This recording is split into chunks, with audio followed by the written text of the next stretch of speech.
Barala, chère jeunesse centrafricaine, c'est un honneur et un plaisir pour moi de m'adresser à vous à l'occasion de la Journée internationale de la jeunesse que le monde entier célèbre chaque 12 août.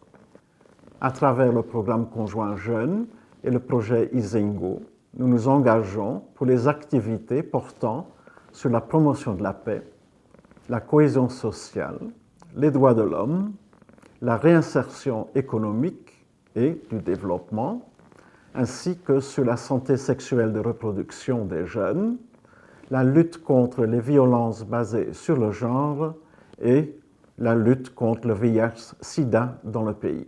Grâce à l'effort de tous, chaque jeune centrafricain jouera un rôle déterminant dans le développement de ce beau pays que reste la République centrafricaine.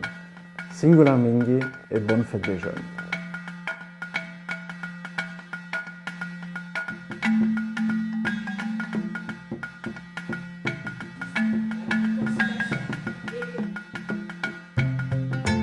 La Journée internationale de la jeunesse en RCA a été célébrée avec FAST. C'était sous l'impulsion des co-présidents du programme Conjoint Jeunes, le ministre de la Promotion de la Jeunesse et des Sports, remplacé par son intérimaire, le ministre des PME, le représentant de UNFPA, avec les concours des agences du système des Nations Unies et le Conseil national de la jeunesse. Une semaine d'activité a eu lieu ici à Bangui, Bombari et Mbaki du 6 au 12 août 2018. Au programme, il y a eu les expositions, des stands, il y a eu des activités socioculturelles, des échanges débats avec les étudiants de l'Université de Bangui sur le thème « Quel avenir pour la jeunesse centrafricaine ?» La présentation du groupe thématique adolescents et jeunes, et puis les activités socioculturelles. Le thème mondial de cette année, c'était des espaces sécurisés pour la jeunesse. Un thème qui a trouvé écho ici en Centrafrique, un pays qui traverse depuis quelques années une crise sociopolitique, la destruction des infrastructures, avec une population de 5,1 millions d'habitants, composée de 70% de jeunes de moins de 35 ans.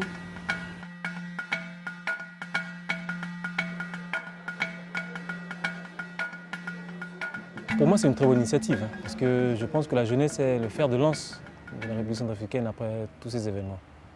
Et donc, je pense que cette semaine est tombée à pic.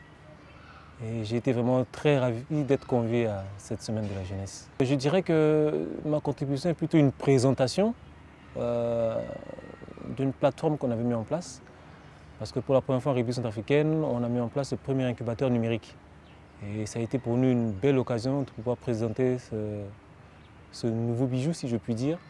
Et avec les 5 incubés que nous avons depuis le mois de janvier commencé à former et qui sont venus présenter l'incubateur numérique. C'était capital parce que le plus âgé d'entre eux a 27 ans. Ils sont tous universitaires et donc ils sont une représentation de la jeunesse, si on peut dire, un peu plus cultivée. Parce qu'ils sont tous des universitaires et donc nous avons voulu faire passer ce message pour leur dire que vraiment il faut toujours espérer en son pays, il faut toujours espérer en leurs compétences. Je pense que c'est extrêmement important que les jeunes aient un point où ils puissent s'exprimer en toute sécurité. Donc pour moi, les espaces sécurisés, c'est vraiment une très bonne initiative. Et je pense qu'au fur et à mesure qu'on va développer des espaces sécurisés, les jeunes auront plus d'endroits pour s'exprimer tranquillement.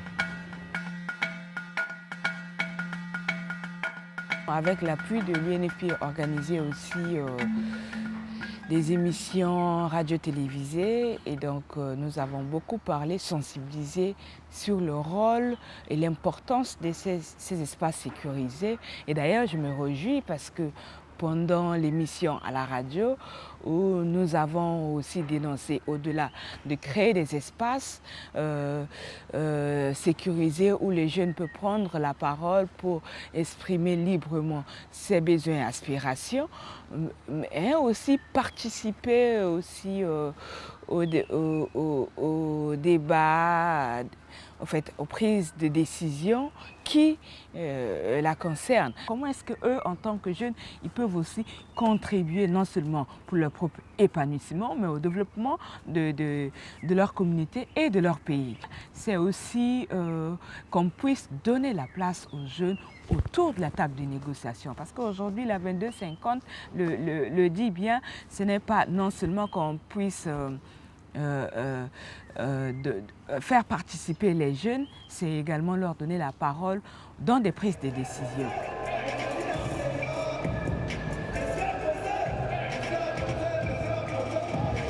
Nous avons reçu plus de 3000 jeunes qui ont pris part lors de la marche de la paix à Bombari. Pourquoi on a voulu mener des activités aussi à Bombari? Il y a eu des crises sociopolitiques lors de 2013-2014. Alors pour faire bon usage à la résolution 2250, associer ces jeunes pour la paix. Donc les sensibiliser, les intégrer dans cette résolution pour qu'ils prennent en main leur destin, leur avenir. Et pour le choix de la ville de Mbaïki, sur une proposition de notre partenaire d'exécution, l'association de jeunes Ourou, il était important pour les partages d'expériences qui nous a permis de mieux cerner la procédure de la création d'une forte cohésion sociale entre la population de cette région, qui ont su rester unis lors des conflits de 2013-2014.